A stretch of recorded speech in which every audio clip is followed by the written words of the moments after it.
dans le prochain épisode de Demain nous appartient. Tandis que Benjamin semble avoir quelque chose à cacher, Elsa prend la défense de Timothée. En parallèle, Audrey avoue à ses enfants qu'elle fréquente un homme.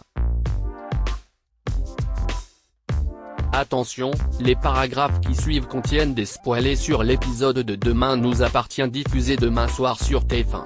Si vous ne voulez rien savoir, ne lisez pas ce qui suit. Vendredi 18 février dans Demain nous appartient.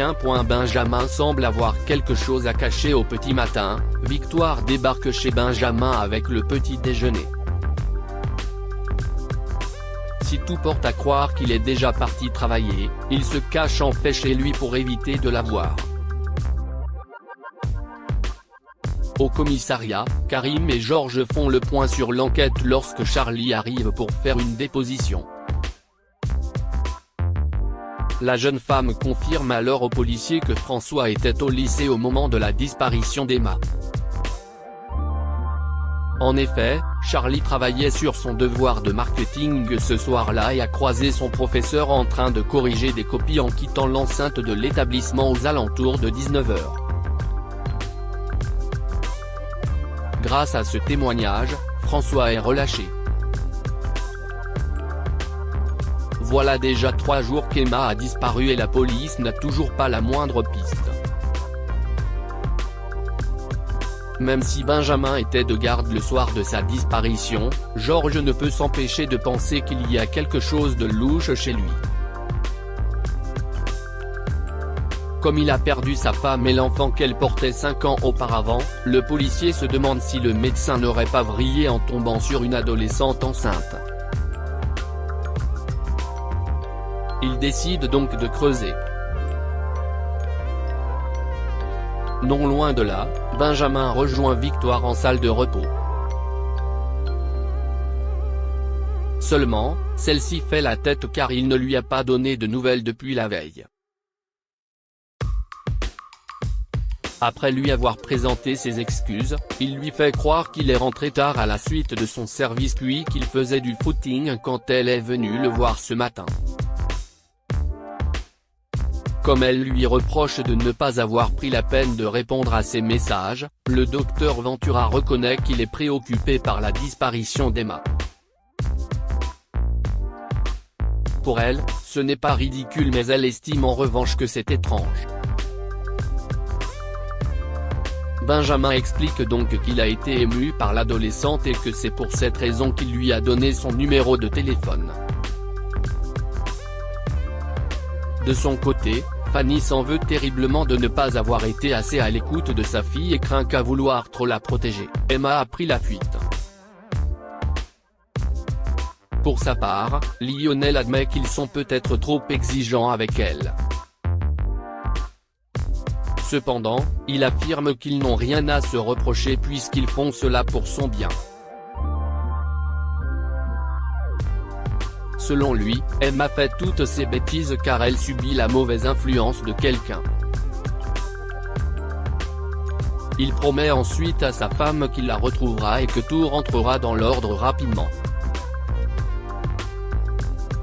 Plus tard, Georges se rend à l'hôpital pour interroger Benjamin car il a découvert qu'il s'était absenté pendant plus d'1 heure pile au moment de la disparition d'Emma.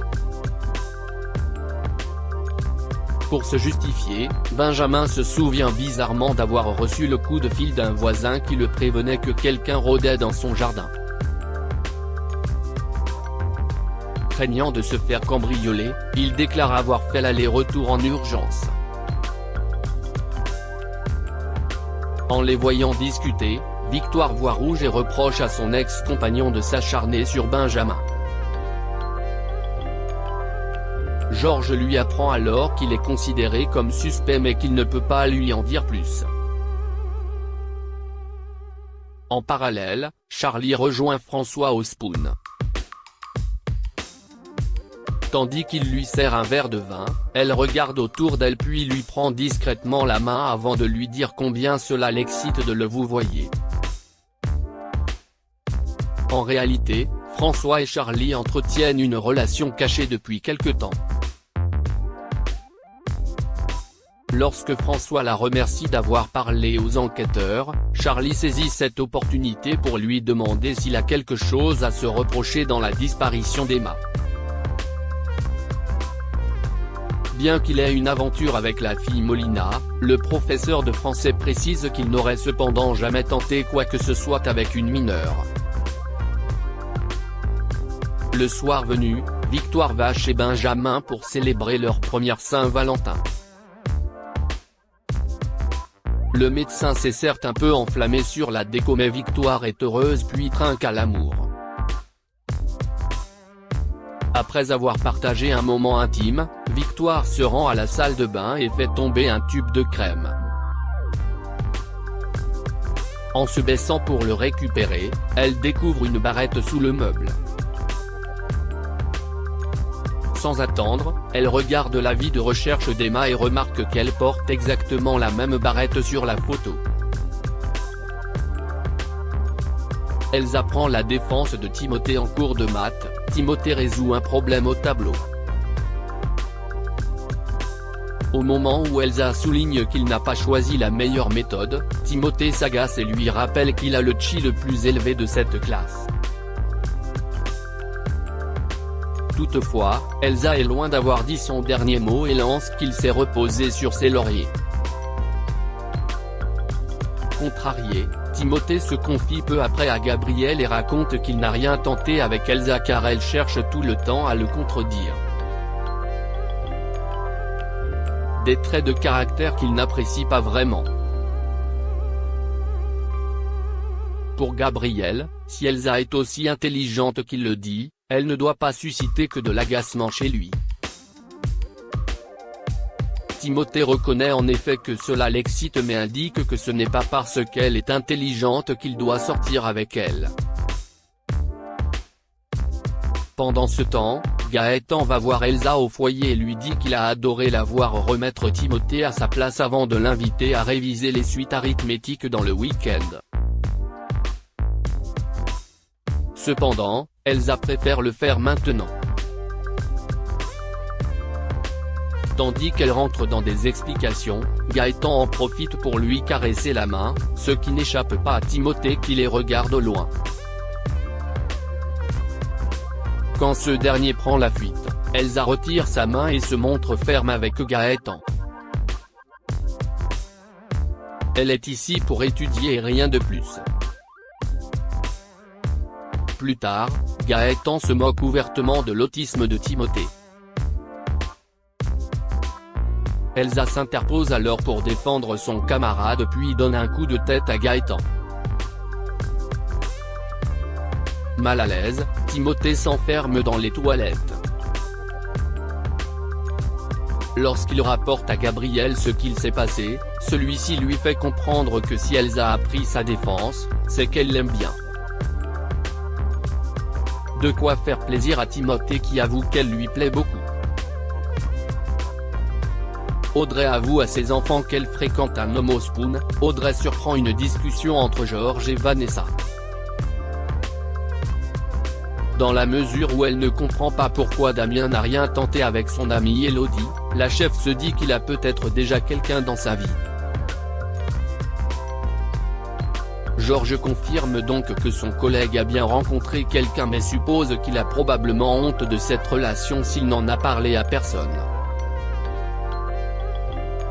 Déçue, Audrey raconte par la suite à Alma ce qu'elle a entendu.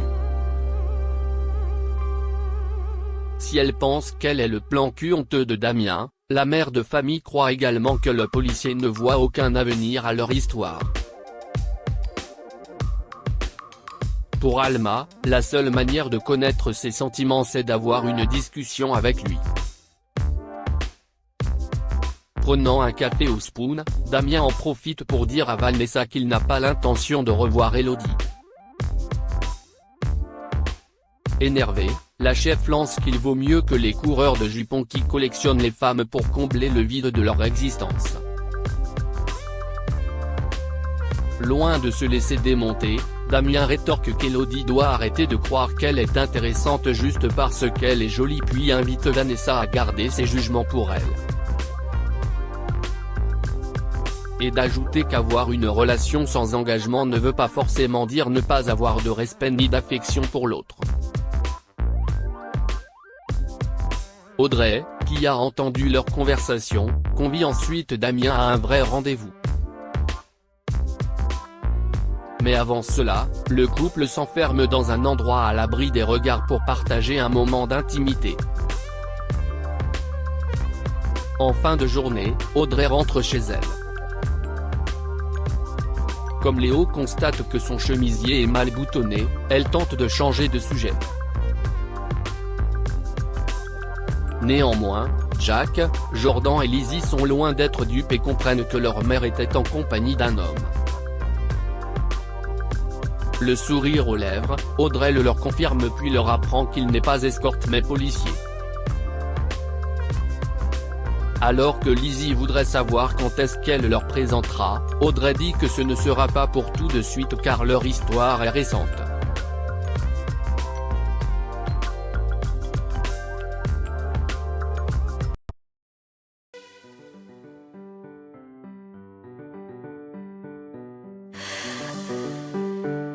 나